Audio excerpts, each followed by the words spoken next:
चलो हम लोग कम्प्लेक्स नंबर शुरू किए थे, उसमें उसका जो बेसिक कंसेप्ट था क्या, इमेजिनरी नंबर, उसके बारे में पूरा पढ़ लिए थे। बताओ तो आई का मान क्या था? Root under minus one. I को क्या बोलते हैं? आयोटा। और आई स्क्वायर का मान? आई स्क्वायर का मान -1। और आई क्यू का मान? और आई फोर का मान 1। इस तरह से सब बता दिए थे, बन जाएगा। तो क्वेश्चन करेंगे तो आगे होगा। तो लिखो, हम लोग किसका कंसेप्ट पढ़ रहे हैं? केसी सिन्हा का। मतलब हम लोग इस बैच में जो क्वेश्चन सॉल्व करेंगे तो वो किस बुक से करेंगे? केसी सिन्हा का। तो इसमें हम लोग केसी सिन्हा का जो बुक है 11th का, उसके क्वेश्चन को इस बैच में सॉल्व करेंगे। और देखते हैं अब कम्प्लेक्स नंबर का डिफिनेशन क्या कहता है। कहता है a number of the form, a number of the form x + i(y), या इसको a + ib भी बोल सकते हैं, तुम और कुछ बोल सकते हो p + i(y), इससे कोई दिक्कत। वो a मतलब रियल पार्ट भी होना चाहिए उसमें और कम्प्लेक्स पार्ट भी होना चाहिए, इमेजिनरी पार्ट भी होना चाहिए। तो बोलते हैं कि कम्प्लेक्स नंबर का a number of the form, तुम लोग भी लिखो अ नंबर, डिफिनेशन लिखो, a number of the form, a number of the form x plus iy, where x and y is the real number,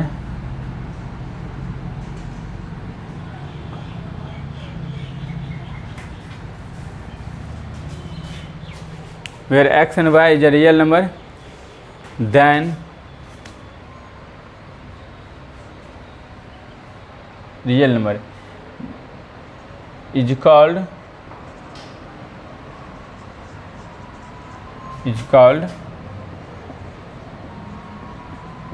complex number. It is denoted by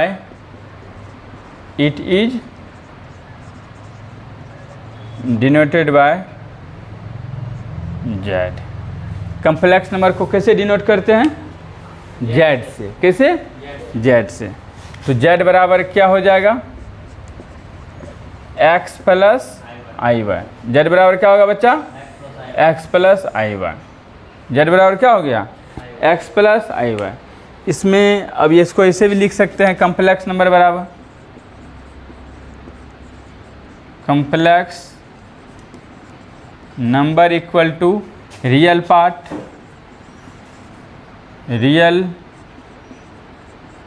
part of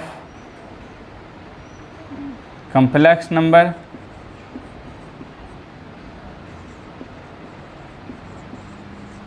plus imaginary part of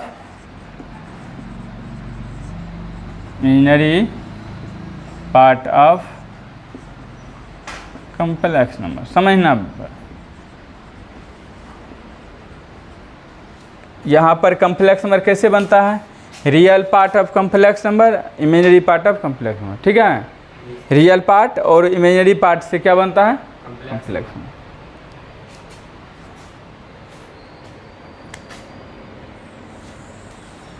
ये भी लिख सकते हैं। अब बताओ, यहाँ पर हम ये रियल पार्ट ऑफ, इसको बोलते हैं रियल पार्ट, इसको बोलते हैं इमेजिनरी पार्ट, इसको क्या बोलते हैं? Real part. वाई को क्या बोलते हैं? Imaginary part. Real part of Z, यहाँ से समझो, real X is called real part of X, इससे बता देते हैं। Where X is called real part of complex number। y को क्या बोलते हैं? और देखो, इट इज डिनोट कैसे करते हैं? Real part of complex number को कैसे डिनोट करेंगे? होगा ना डिनोट करने के लिए? It is denoted by it is denoted by real part of Z, real part of Z. जैसे अब यहाँ पे इस कम्प्लेक्स नंबर में रियल पार्ट ऑफ जेड क्या हो गया, बोलो बच्चा सब, एक्स हो गया, है कि नहीं। तो अब इतना बात नहीं लिख के डायरेक्ट लिखेंगे रियल पार्ट ऑफ जेड का मतलब एक्स, जो भी रहेगा रियल पार्ट में। अब इसी में आता है एक purely real, X is purely real. तो प्योरली रियल तब होता है जो उसमें इमेजिनरी पार्ट जीरो होता है। पहले इसका पढ़ लेते तब प्योरली पे जाएंगे। And y is called imaginary part, imaginary part of complex number, imaginary part of complex number. It is denoted by, it is denoted by im of z, और ये हो क्या जाएगा, im of z यहाँ क्या होगा, इमेजिनरी पार्ट। i के बगल वाला क्या बोलते हैं, इमेजिनरी।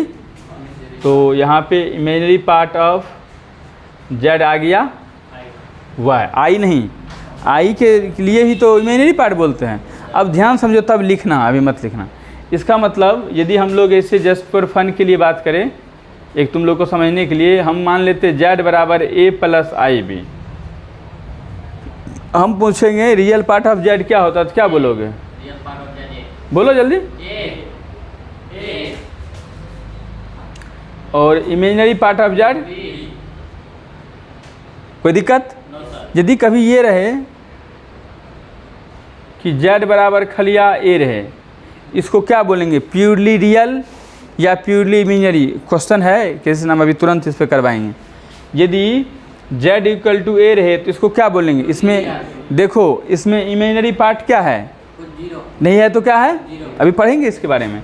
जेड इक्वल टू, यदि इसको लिख सकते ए प्लस जीरो आई, देखो यहाँ पे एक बात और, जैसे आई वाई है तो उसको वाई आई भी लिख सकते हैं, आई वाई को क्या लिख सकते हैं वाई, उससे कोई दिक्कत नहीं है।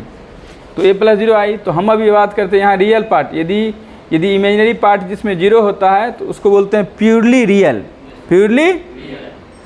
तो बोलेंगे the complex number Z is the complex number is called purely real if and only if and only if को I डबल एफ भी बोलते हैं, जानते हो तुम लोग, इंग्लिश में पढ़े हो। देखो जैसे कभी लिखते हैं ना if and only if, इसको शॉर्ट फॉर्म में लिखते हैं I डबल एफ। इसका भी मतलब केवल और यदि केवल, ठीक है। तो अब बात है कि हम यहाँ पे बात करते हैं प्योरली रियल का, किसका, प्योरली रियल। तो जब भी प्योरली कहेंगे और तो बोलेंगे the complex number, the complex number complex number Z is said to be purely real, is said to be purely real, purely real if, उसमें इमेजिनरी पार्ट क्या होगा, if y equal to zero, यदि y है तो, और यहाँ y का बात करोगे तो y equal to zero. If ऐसे लिख दो imaginary part of Z is zero, imaginary part of Z is. इसका मतलब जब भी इमेजिनरी पार्ट जीरो रहेगा तो उसको क्या बोलेंगे, प्योरली, बोलो बच्चा, प्योरली रियल। या क्वेश्चन में क्या दे देता है, कोई चीज़ दे देगा, बोलेगा इसका ये प्योरली रियल है, इसका मतलब अपने मन से उसके इमेजिनरी वाले पार्ट को क्या करेंगे, जीरो करेंगे। नहीं, यदि कोई बोले कि ये क्वेश्चन इज प्योरली रियल है, इसका मतलब उसके इमेजिनरी पार्ट को क्या करेंगे, जीरो कर देंगे। जैसे हमको यहाँ पे पूछ ले, पहले ये इमेजिनरी पार्ट भी लिख लो। तो यहाँ पे यदि इस कम्प्लेक्स नंबर की बात करें और ये बोलेगा Z is purely real, Z is purely, इसका मतलब y इक्वल टू क्या है, बोलो ना रे, समझ में आएगा ना। यदि इस यहाँ पे a प्लस आई बी ये कहेगा z इज प्योरली रियल, तो यहाँ b इक्वल टू क्या होगा? बात समझ में आ रहा है? यही एग्जाम में आता, इसी पे क्वेश्चन ज़्यादा आता है। बोलेंगे प्योरली इमेजिनरी,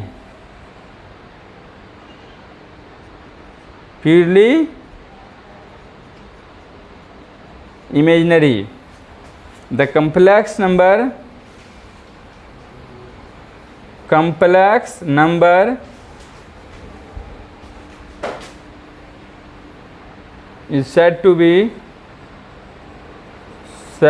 be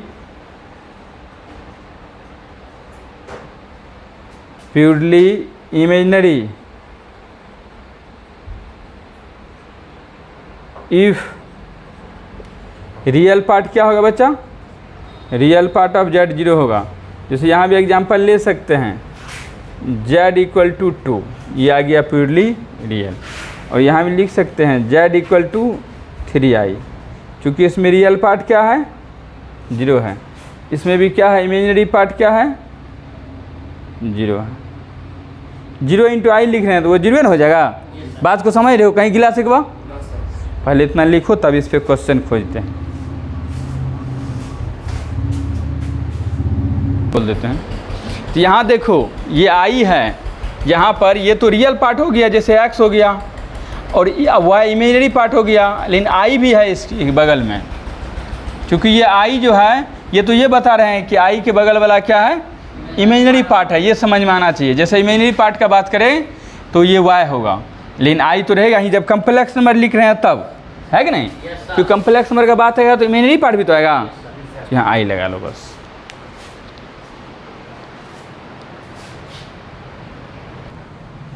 अभी जो हम लोग कंसेप्ट पढ़े हैं प्योरली रियल और प्योरली इमेजिनरी, उस पर एक क्वेश्चन लेके आए हैं केसी सिन्हा का है, एग्जाम्पल 21 का, एग्जाम्पल 21 का कम्प्लेक्स नंबर का। तो देखो बच्चा, सबसे पहले इसको जब सॉल्व करोगे तो इसको लेट कर लेते, कुछ तो नहीं दिया है, ये दिखा कर ये जो है प्योरली रियल है, तो आप थीटा का मान निकालिए, रियल वैल्यू निकालिए, यदि रियल है तब। तो पहले ये बताओ, अभी ये रियल पार्ट और इमेजिनरी पार्ट पहले लेट कर लो। Let z equal to 3 plus 2i sine theta divide by 1 minus 2i sine theta. बताओ अभी इसमें रियल पार्ट और इमेजिनरी पार्ट अलग अलग है, तो पहला काम क्या रहेगा हम लोग का कि रियल पार्ट और इमेजिनरी पार्ट को सेपरेट करना है। क्या करना है? सेपरेट करना है। मतलब जो कम्प्लेक्स नंबर का फॉर्म में जो आता है a प्लस आई बी के रूप में बताना है, a प्लस आई के रूप में लिखना है। तो अब यहाँ उसके लिए क्या करना पड़ेगा? उसके लिए हमको यहाँ पे रैशनलाइज करना होगा। क्या करना होगा? कैसे करते रैशनलाइज बच्चा? हाँ, यहाँ माइनस है तो 1 plus 2i sine theta divide by 1 plus 2i। कोई दिक्कत बच्चा? थोड़ा भी गिला सिकवा। अब यहाँ से देखो बच्चा, ये देखो ऊपर वाले को ऊपर मल्टीप्लाई करो, नीचे वाले को नीचे मल्टीप्लाई करो। 3 इंटू 1 क्या हो गया? 3 into 2 6i sine theta, 2i into 1 plus 2i sine theta.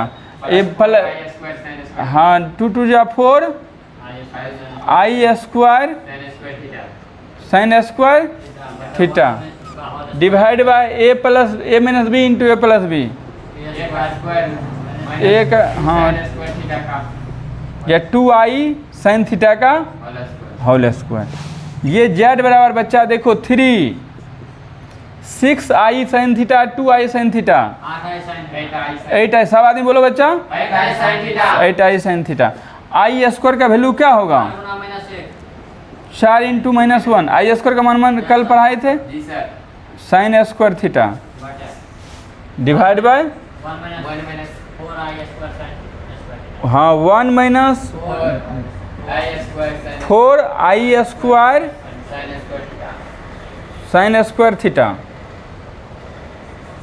देखो बच्चा z बराबर, अब इसमें पहले लिखो 3 plus 8i sine theta minus 4 sine square theta divide by I square का मान क्या? -1 sine square theta. z equal to 3, देखो इसमें i है तो ये इमेजिनरी पार्ट है, इसको लिखो एक साथ 4, चूँकि रियल पार्ट को एक साथ करोगे ना, इसको भी थोड़ा से अरे सजा के लिख लेते हैं 8 sine theta into I divide by 1 minus 4। रे बच्चा अब यदि 3 माइनस 4 साइन स्क्वायर थीटा में 1 प्लस 4 साइन स्क्वायर थीटा को डिवाइड कर देते हैं और 8 साइन थीटा इंटू आई में इसको डिवाइड कर देते हैं, तो रियल पार्ट अलग इमेजिनरी पार्ट अलग हो जाएगा। तो डिवाइड करके देखो, तो यहाँ पर z इक्वल टू आ जाएगा 3 minus 4 sine square theta divide by 1 plus 4 sine square theta plus 8 sine theta into I divide by 1 plus 4 sine square theta. कोई गिला सीखवा बच्चा? देखो बच्चा अब ये आ गया रियल पार्ट, ये क्या आ गया? Real part of z। ये आ गया इमेजिनरी पार्ट ऑफ। कोई दिक्कत? देखो यहाँ पे बोल रहा है कि फलना इज प्योरली रियल, और फलना को क्या माने हो तुम? क्या माने बच्चा? इसका मतलब बोल सकते हैं now z is purely real. रे बच्चा अभी तुरंत तुमको वीडियो पढ़ा चुके हैं कि z जब प्योरली रियल होगा तो उसमें इमेजिनरी पार्ट क्या होगा? तो इसका मतलब आई एम ऑफ z क्या होगा? और इस z में आई एम ऑफ z क्या है? इमेजिनरी पार्ट क्या है? आई तो होगा ही नहीं, यही बात तो बताए थे। आई के बगल में क्या है? 8 sine theta divide by 1 plus 4 sine square theta equal to 0। ये बात को समझा? आई के जो बगल में है यही नहीं इमेजिनरी पार्ट होता है बच्चा, यही 0 होगा। अब देखो ये कोना कोनी गुना करो तो ये नीचे वाला सब कहाँ चला जाएगा? Sine theta into 0 into something 1 plus 4 sine square theta, ये पूरा 0 होगा। इसका मतलब साइन थीटा बराबर हो गया 0/8। तो ये भी क्या आ गया? ये गुना भागा में जाएगा ना। तो रे बच्चा ध्यान समझना एक बात, साइन थीटा बराबर आ गया 0। अब यदि सब पढ़ चुका है, हम पढ़ाए थे त्रिकोणमिति का ट्रिग्नोमेट्रिक इक्वेशन में कि इफ साइन थीटा बराबर 0 देन थीटा बराबर n पर। ये इसका जनरल सॉल्यूशन है। n क्या है? इंटीजर है, याद है? तो n थीटा बराबर n पर होता है। यहाँ भी आ गया थीटा बराबर n पर। n belongs to n is an integer.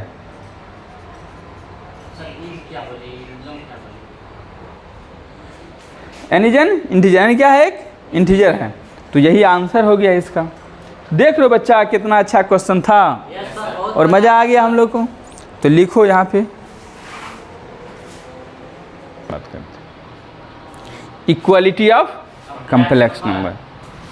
अरे तुम मेहनत करोगे तो तुम्हारे लिए जान हाजिर है, जितना पूछो जो करो, क्योंकि रिजल्ट होगा तुम्हारा तो ही मेरा भी। जो हम भी हर चीज़ छोड़ के इंजीनियरिंग करके यहाँ पे आए हैं, तो मेरे लिए ही बच्चा ही भविष्य है। तुम अच्छा करोगे, तुम बहुत हम पोस्टर छाप दे, कुछ नहीं होता भाई, माहौल बनता है। लेकिन रियल कहीं लॉज में जो डिस्कस होगा तो वहाँ हम नहीं रहते हैं, तुम रहते हो। मेरा निगेटिव पॉजिटिव तुम सब का व्याख्या तुम कर सकते हो। तो वो चीज़ बनने के लिए तुम पे हमको मेहनत करना होगा, है कि नहीं? तुमको नॉलेज रहेगा तो भगवान भी आके कहेगा कि नहीं ये गलत बोलो, तुम नहीं बोलोगे। बस इस चीज़ के लिए काम करते हैं जो हम मेरे पास है।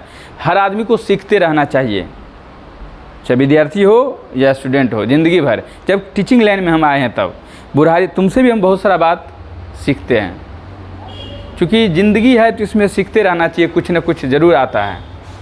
तो आओ यहाँ पर एक इसी का कंसेप्ट है इक्वालिटी ऑफ कम्प्लेक्स नंबर। क्या है? जैसे हाँ, equality of a complex number. इसका मतलब ये हुआ दो कम्प्लेक्स नंबर कब इक्वल होगा, कब बराबर होगा?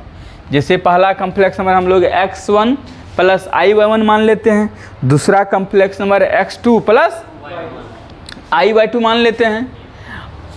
तो ये दोनों बराबर कब होगा? तो इसका रियल पार्ट दूसरे के रियल पार्ट के बराबर होगा, दूसरा का रियल पार्ट मतलब इस देखो ना यहाँ पे लिख दे टू कॉम्प्लेक्स नंबर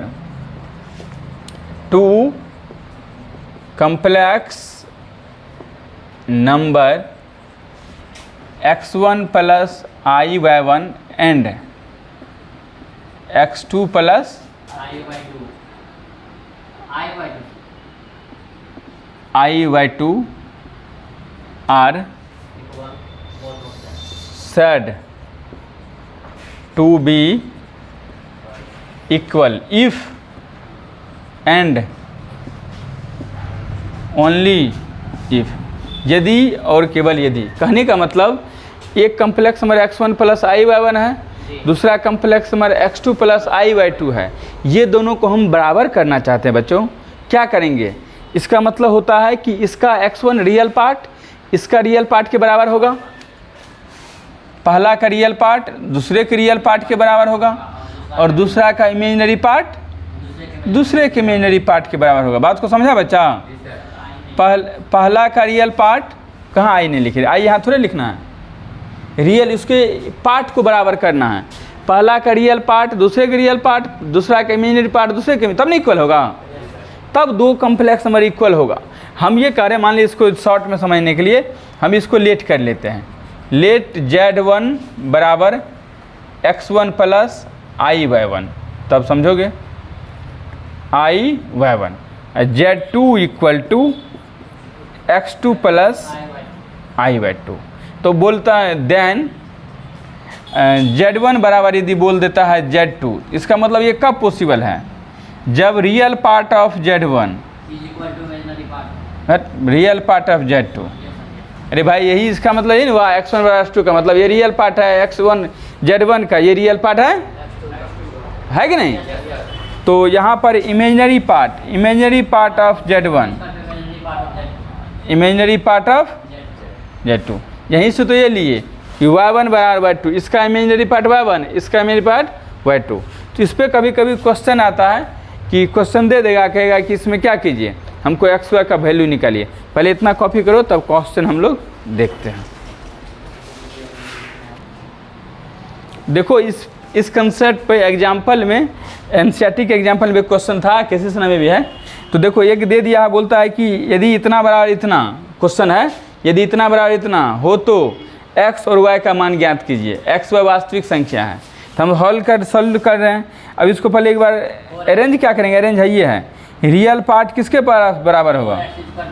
बोलो, यदि दो कॉम्प्लेक्स नंबर इक्वल है तो ये इसका रियल पार्ट, यदि यहाँ ध्यान समझो क्या क्वेश्चन वो डिफर करता, यदि ये दे देता रियल पार्ट और इमेजिनरी पार्ट को अरेंज नहीं करता, तो सबसे पहले हम लोग क्या करते हैं? अरेंज करते हैं, तब इक्वल करते, नहीं समझा? मान लेते हम यहाँ x 4x है, इधर प्लस y भी है, उसमें i नहीं है, तो वो भी तो रियल पार्ट है, तो उस रियल पार्ट को इसके साथ रखो तब अरेंज करो। तो यहाँ पर रियल पार्ट आ गया 4x 3, तो x बराबर 3/4 एंड यहाँ देखो यहाँ 3x इमेजिनरी पार्ट है 3x minus Y equal to -6। x का मान क्या आ गया 3 × 3/4 माइनस वाई बराबर -6। तो 3 3 जा 9, 3 3 जा 9।